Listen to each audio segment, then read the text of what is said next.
بسم اللہ الرحمن الرحیم. باب تحریم الجلوس علی القبر. عن ابی ہریرہ رضی اللہ عنہ قال قال رسول اللہ صلی اللہ علیہ وسلم لن یجلس احدکم علی جمرۃ فتحرق ثيابه فتخلص الى جلده خیر له من ان یجلس علی قبره خیر له من ان یجلس علی قبر. رواہ مسلم. باب النہی عن تجسیس القبور والبناء علیہا. عن جابر رضی اللہ عنہ قال نہى رسول اللہ صلی اللہ علیہ وسلم ان یجسس القبر وان یقعد علیہ وان یبنى علیہ. رواہ مسلم. باب تغلیظ تحریم اباق العبد من سیدہ. عن جریر بن عبد اللہ رضی اللہ عنہ قال قال رسول اللہ صلی اللہ علیہ وسلم ایما عبد ابق فقد بریت منہ الذمہ. رواہ مسلم.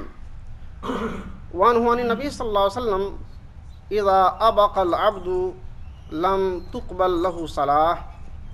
رواہ مسلم. وفی روایت فقد کفر. باب تحریم الشفاعۃ فی الحدود. قال اللہ تعالی الزانیۃ والزانی فاجلدوا کل واحد منہما 100 جلدہ ولا تأخذکم بہما رأفۃ فی دین اللہ ان کنتم تؤمنون باللہ والیوم الآخر. النور. عن عائشہ رضی اللہ عنہا ان قریشا اہمہم شان المرأة المخزومیہ التي سرقت فقالوا من يكلم فيها رسول الله صلى الله عليه وسلم فقالوا ومن يجترئ عليه إلا أسامة بن زيد حب رسول الله صلى الله عليه وسلم فكلمه أسامة فقال رسول الله صلى الله عليه وسلم أتشفع في حد من حدود الله تعالى ثم قام فاختطب ثم قال إنما هلك الذين قبلكم أنهم كانوا إذا سرق فيهم الشريف تركوه وإذا سرق فيهم الضعيف أقاموا عليه الحد. وأيم الله لو أن فاطمة بنت محمد سرقت لقطعت يدها. متفق عليه. وفي رواية فتلون وجه رسول الله صلى الله عليه وسلم فقال أتشفع في حد من حدود الله قال أسامة استغفر لي يا رسول الله قال ثم أمر بتلك المرأة فقطعت يدها. انتهى اليوم. ترجمہ و تشریح. آج تقریباً 4 باب کی تلاوت کی گئی ہے. ایک ہے سب سے پہلے باب کہ قبر پر بیٹھنا حرام ہے. دوسرا جو باب ہے قبر کو پختہ بنانا یا اس پر عمارت بنانے کے ممانعت کے بارے میں. تیسرا کسی کا غلام اپنے آقا کو چھوڑ کر بھاگ جائے اس کے سخت غلیظ حکم کے بارے میں. اور چوتھا ہے حدود اللہ میں شفاعت کرنا حرام ہے. اس 4 باتوں کی طرف اشارہ کی گئی. سب میں مختصر حدیث نقل کی گئی اس لیے چند باب میں نے پڑھ دی ہے. پہلے حدیث جو قبر پر بیٹھنا حرام ہے اس سے متعلق حضرت ابو ہریرہ رضی اللہ تعالیٰ عنہ کی روایت ہے کہ رسول اللہ صلی اللہ علیہ وسلم کا ارشاد گرامی ہے کہ تم میں سے کوئی چنگاری پر بیٹھ جائے. چنگاری سمجھتے ہیں؟ آگ کا وہ ٹکڑا. چنگاری پر بیٹھ جائے پھر وہ چنگاری اس کے کپڑے کو جلا دے یہاں تک کہ اس کے چمڑے کو جلانا شروع کر دے یا وہاں چمڑے تک پہنچ جائے. جب کپڑا جلے گا تب چمڑے بھی جلیں گے. بہتر ہے اس کے لیے اس چیز سے کہ وہ کسی قبر پر بیٹھے. کیا مثال ہے کہ قبر پر بیٹھنا اس سے بہتر یہ ہے کہ کوئی آدمی کوئی چنگاری پر بیٹھ جائے اس کے کپڑے جل جائے یا اس کے چمڑے کو بھی جلا ڈالے. یہ اتنا سخت رسول اللہ صلی اللہ علیہ وسلم کا ارشاد گرامی ہے. یہ روایت کیا ہے مسلم نے. دوسری حدیث کی طرف چلتا ہوں، یعنی دوسرے باب قبر کو پختہ بنانے کی ممانعت کے بارے میں. حضرت جابر رضی اللہ تعالیٰ عنہ کی روایت ہے کہ رسول اللہ صلی اللہ علیہ وسلم نے قبروں کو پختہ بنانے سے منع فرمایا اور قبروں پر بیٹھنے سے منع فرمایا اور قبروں پر عمارت بنانے سے منع فرمایا. ایک حدیث میں 3 باتیں ہیں اور تینوں باتیں آپ دنیا میں دیکھ چکے ہیں، یا جو تھوڑا بہت سفر کرتے ہیں ایک علاقہ سے دوسرے علاقہ تک تو ان کو معلوم ہے کہ یہ ساری چیز مسلم معاشرے میں پائی جاتی ہے. قبروں کو پختہ بنانا، قبروں پر عمارت بنانا اور قبروں پر بیٹھنے کا تصور تو جان بوجھ کے میں نہیں دیکھا کسی کو بیٹھتے ہو، کہیں بیٹھ جاتا ہو. بہرحال یہ 2 چیز تو عام ہے، چاہے جس نام پر بھی ہو. یعنی جیسے شیطان کہتا ہے قرآن شریف میں کہ شیطان برائی کو اچھے ڈھنگ میں پیش کر کے لوگوں کو منور، روشن، زیب زینت کی شکل میں دے کر کے انسان کو گمراہ کرتا ہے. آپ وہ کس بہانے سے وہاں پر قبروں کی عمارت بناتے ہیں، بنانے والا جانے، اس کا حساب تو اللہ تعالی لے گا. قبروں کو پختہ بنانا، کچی قبر بنا کر کے مردے کو دفن کرنا، یہ تو عام طور سے رہا ہے. لیکن قبروں کو پختہ بنانا اور یہ کرنا، یہ تو میں نہیں سمجھتا ہوں کہ کوئی عقل مند کام آدمی کرے گا. کیا ہے کہ انسان مٹی سے بنا ہے اور جب مٹی میں چلا جاتا ہے تو اس کو اپنی جگہ مل جاتی ہے. اس کو غیر جگہ میں ڈال دے، اول تو اللہ کی نافرمانی، دوسرے رسول اللہ صلی اللہ علیہ وسلم کی نافرمانی، تیسرے اپنے من مانی، یعنی کئی گناہ ایک جگہ جمع ہو جاتا ہے. اللہ تعالی ہم سارے لوگوں کو سمجھ عقل عطا فرمائے اور اس پر رسول اللہ صلی اللہ علیہ وسلم کی سنت پر چلنے کی توفیق عطا فرمائے. تیسری حدیث یا تیسرا بات، کسی غلام اپنے آقا سے بھاگ جائے تو اس کے غلام کے بارے بھاگنے کو بہت غلیظ الفاظ میں رسول اللہ صلی اللہ علیہ وسلم فرمایا، بہت سخت لہجے میں فرمایا، منع فرمایا. جابر بن عبداللہ رضی اللہ تعالیٰ عنہ کی روایت ہے کہ رسول اللہ صلی اللہ علیہ وسلم ارشاد گرامی ہے کہ کوئی غلام جب بھاگ جائے تو اس سے اس کے ذمہ بری ہو گیا، یعنی اللہ تعالیٰ نے اپنی ذمہ اس سے ہٹا لیا. یہ کہیے کہ اسلام کے عہد سے وہ نکل گیا. ایک اور روایت میں ہے جب کوئی غلام بھاگ جائے آقا کو چھوڑ کر تو اس کی نماز قبول نہیں ہوتی ہے. یہ مسلم میں لکھا ہے. اور اسی جگہ ایک اور روایت ہے اگر کوئی غلام بھاگ جائے تو گویا وہ کفر کیا. تینوں یہاں پر لکھا ہوا ہے، کفر کرنے کی بات بھی ہے اور اس کی نماز قبول نہیں ہوگی اس کی بھی بات ہے، اور فقط بریت منہ الذمہ، یعنی اسلام کی ڈوری اس سے کٹ جائے. اس طرح کے سخت الفاظ میں رسول اللہ صلی اللہ علیہ وسلم نے فرمایا ہے.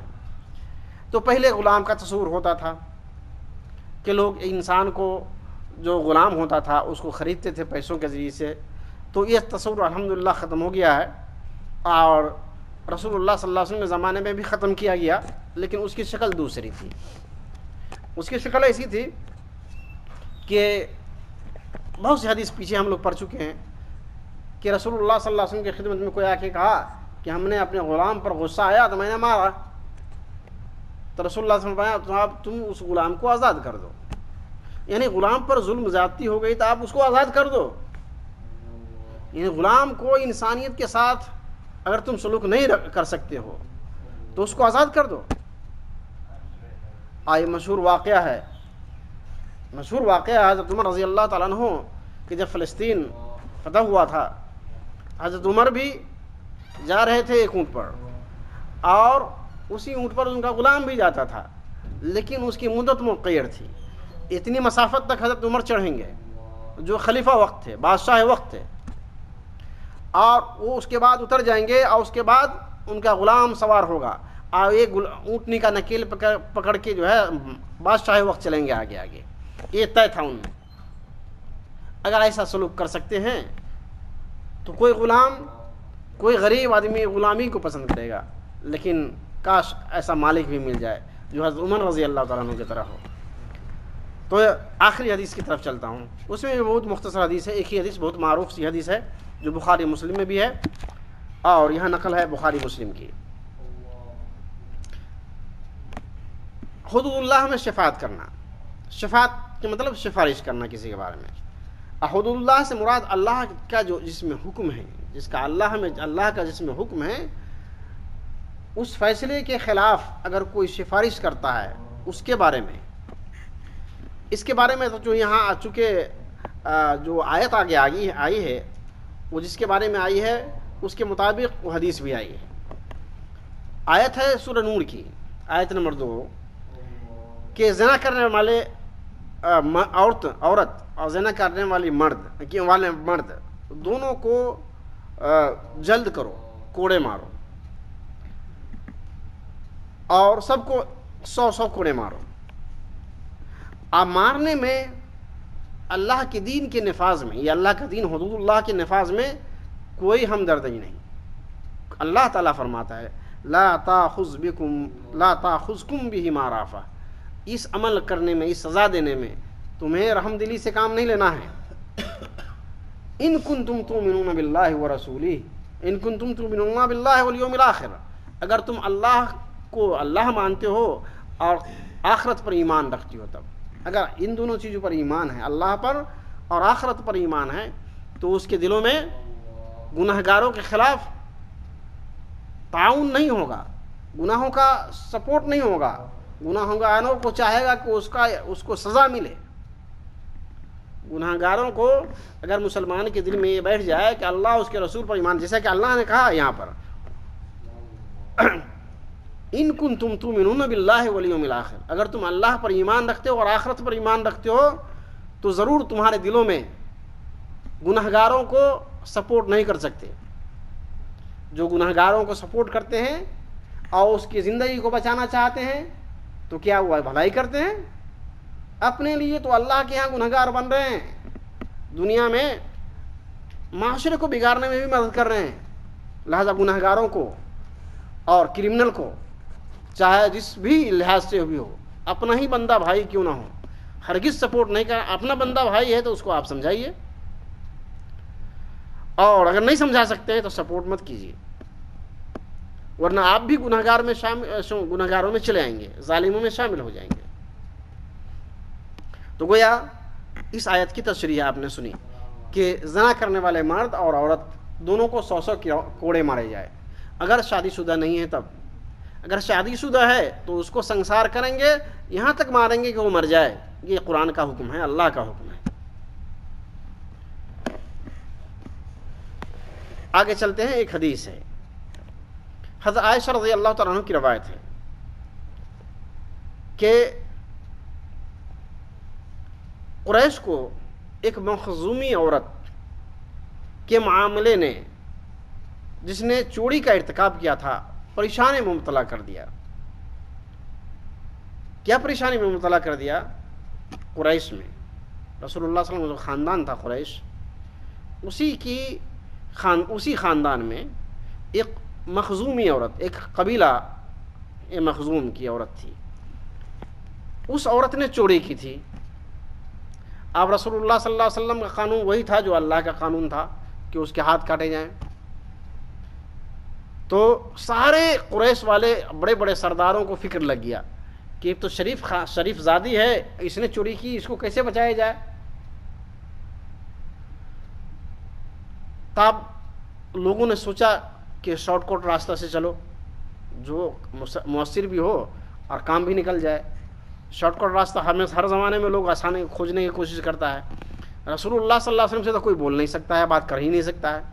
تو ان کا جو خادم ہے، محبوب نظر ہے، حضرت اسامہ بن زید رضی اللہ تعالیٰ عنہ، ان سے بات کرو. جو خادم ہیں وہ رسول اللہ صلی اللہ علیہ وسلم کو کسی بات سے کہہ کر کے ہماری طرف فیصلہ کروا لیں گے.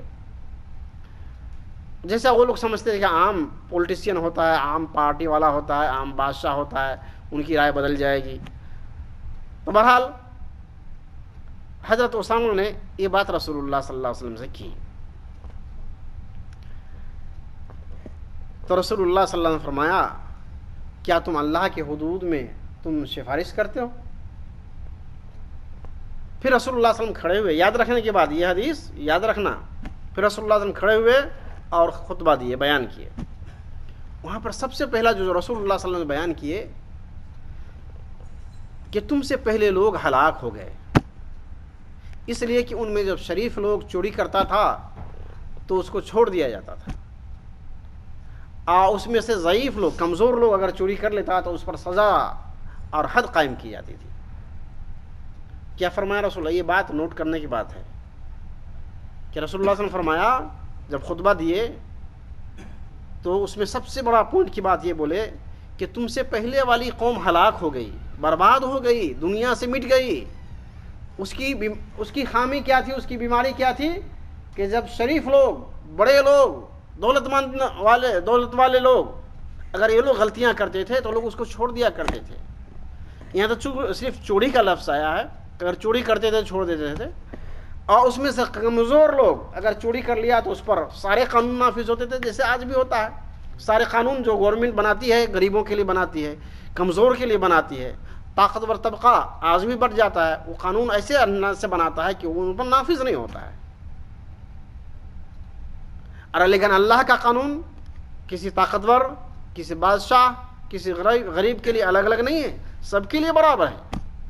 اسلام اتنا تیزی سے اس لیے پھیلا نا کہ اسلام میں یہ جو ہے آج کا جو یہ سبق ہے، ایک نشان، ایک جو ہے ایک نورانی اور مینانہ نور کی طرح منور یہ درس ہے آج کا۔ اس نے بہت سے لوگوں کے دلوں کے جھنجھوڑ دیے اس حدیث نے، اب بے شمار لوگ اسلام قبول کیا صرف اس سچائی کی وجہ سے کہ رسول اللہ صلی اللہ علیہ وسلم نے فرمایا کہ اگر فاطمہ بنت محمد اگر چوری کر لے تو میں بھی اس کا ہاتھ کاٹوں گا۔ محمد صلی اللہ علیہ وسلم کی بیٹی فاطمہ اگر چوری کر لیتی تب بھی میں اس کا ہاتھ کاٹ لیتا۔ کتنی بڑی بات بتایا۔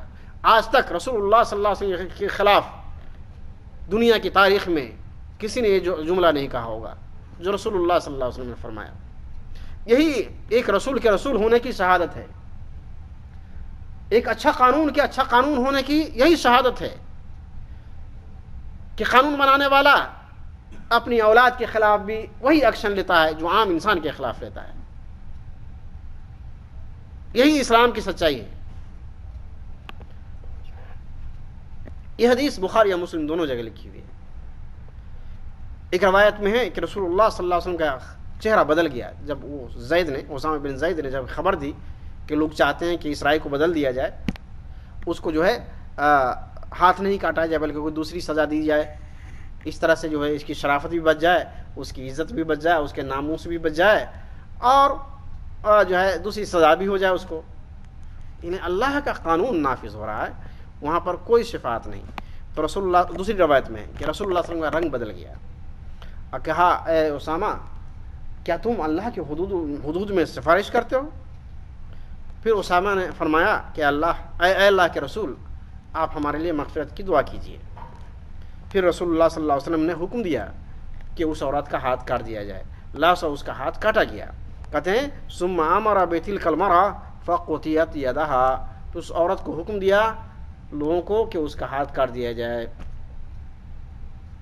یہ اسلام کی پہچان۔ اگر آپ کو ایک حدیث یاد رہ جائے تو بہت سے لوگوں کو یہی حدیث جو ہے بہت سے لوگوں کو پھیرنے والے حدیث ہے، بشرطے کہ آدمی اچھی طرح سے اس کو سمجھے اور اس کا اچھا نتیجہ نکالے۔ اللہ تعالی ہم سارے لوگوں کو قرآن حدیث پر چلنے کی توفیق عطا فرمائے۔ سبحان ربک رب العزۃ عما یصفون وسلام علی المرسلین والحمد للہ رب العالمین۔